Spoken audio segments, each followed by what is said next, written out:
and I agree with them. Our experiences shape our thinking and outlook in life. Fellow Toastmasters, good evening. Good evening. Childhood is one of the most memorable years or stages in our life. Some of us have bad memories, but some of us have good ones too. Our house was located near an airport runway. The airport was just small and the runway was just short. Only small aircrafts were catered in the airport. Every afternoon, all the kids in that town, in our place, as well as the mothers and all family members, gather in that open space as if there's a large picnic in the town of all the families. So while the mothers have their late afternoon chit chats with other mothers, we kids do a lot of things, all kinds of activities that kids today no longer do. We did kite flying, running around, catching up, or playing catch, tumbling, cartwheeling here and there, playing tumbalata, shadow, sunting, chasing butterflies and dragonflies and all that. And we do all these things under the watchful eyes of our mothers who are constantly on the watch for an approaching plane. That airfield or that runway was our big green playground. But it was not us who take advantage of the place. Cows too. Every morning, some cow owners tend their cattle in the grassy part of the runway. And after eating their breakfast, as they head back to the ranch, these cows leave behind big, large, black-colored, foul-smelling droppings. But the good thing is, the owners bring with them shovels, so that as they go back to the ranch, they pick up these droppings, knowing, or as if they know that in the afternoon, that feeding ground is our playground. The runway was also part of our farewells and goodbyes. Our family had to move somewhere to find a stable job for my father. And so, on the day or the night that we left that place, it was on the runway that we said goodbye with our friends. I can never forget that place and the memories I have with my friends back there.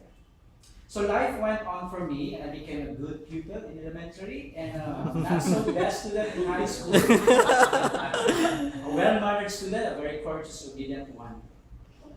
Very studious and very grade-conscious student.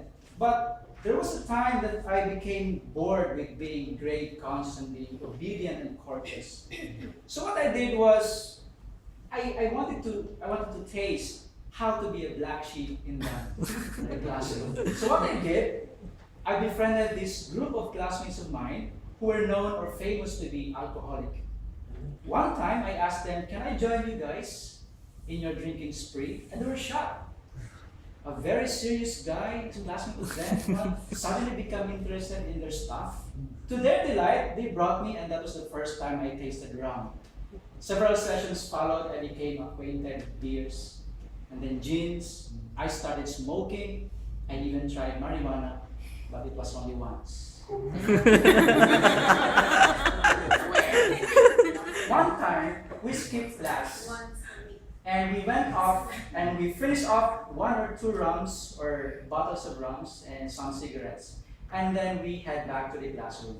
When my teacher saw me enter the room, he became very furious. And he scolded me in front of everyone, saying to me that you should be the one who influenced your classmates to do better and not you being influenced by them. In his anger, he said to me, Mr. Soriano, define for me entrepreneurship. I was shocked. I didn't know that word. That was his lesson that time. So what I did was I stood up, braced myself because I was a little dizzy that time. And intently focused my eyes on the board and tried to find that precious word and its meaning. Luckily, it was there written on the board, and I just read it as if I know the definition all along. In his dismay, I thought he was only testing me or showing to the class that skipping class will do you no good. So in his dismay and in his disappointment, he just told me to sit down and continue this lesson. Well, I was proud with what I have done that time. I thought I was tough. I thought I was different from other classmates. But my friends, my original set of friends became indifferent with me. Even my teachers became indifferent with me because of that. So after some thoughts, several days, I decided to stop going with these friends, and then went back with my original friends, and everything were restored. I graduated with honors, but my drinking buddies with mine. But I guess it's okay with them because somehow they have a representative in the honors list. Just like that. The need of being serious became crystal clear to me when I went to college. Our family is not well off. My father had a job which is not stable. And during my second year in college, the company where my father worked became mismanaged to the point that salaries and benefits were irregularly released. As a consequence, my allowances were delayed and even my sister stopped going to school. One semester break, I went home and found my mother and sister at home and asked where my father was. With a teary eyes, she told me, "Your father went fishing." I was shocked. Why is he fishing?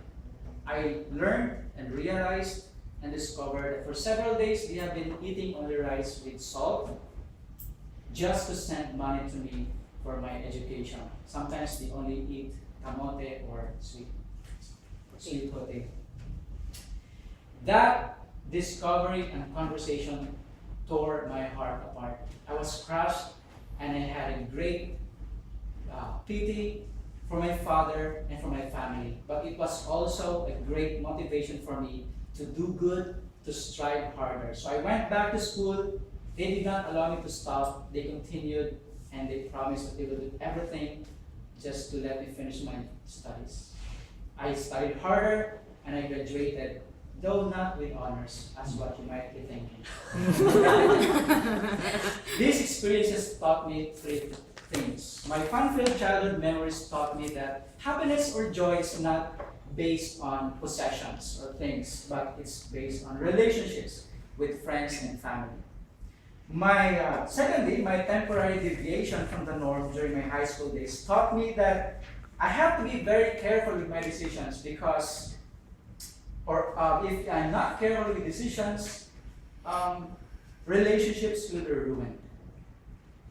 Relationships will be ruined because of not so well thought decisions. And lastly, my parents taught me that what real love is, and that is, it is sacrifice.